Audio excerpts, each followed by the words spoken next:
One of the biological agents Iraq is suspected of hiding is the deadly anthrax virus. The United States military announced Monday it will vaccinate nearly all of its active and reserve troops against anthrax to prepare for the possibility of germ warfare. CNN military affairs correspondent Jamie McIntyre reports this move will affect millions of troops. Let me know if you start to feel faint or dizzy.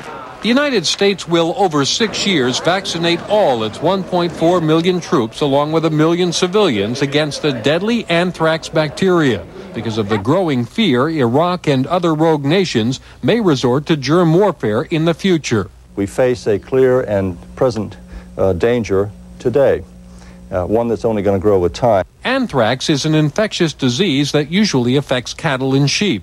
The microscopic spores can remain viable for years in soil or water, and when inhaled, cause pneumonia and death.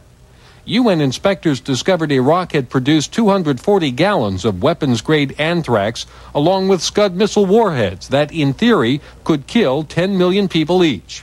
So, first in line for a series of 6 anthrax shots over 18 months are the 100,000 U.S. military personnel that are now or might soon be deployed to the Gulf.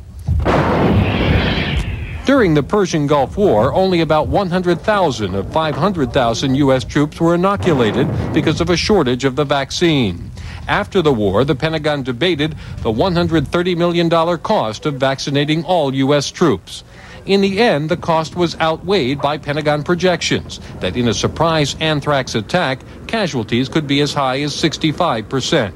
They now understand that anthrax, something smaller than a speck of dust, can kill you within 5 days. Take the terrorist bombing of the U.S. barracks in Saudi Arabia last year, where 18 U.S. airmen died. The Pentagon modeled what would have happened if that bomb had been filled with a biological agent. And what they found was, first of all, thousands of people would have potentially died. While some Gulf War veterans blame vaccines for chronic health problems, the Pentagon insists there's no evidence linking the anthrax vaccines with Gulf War illnesses.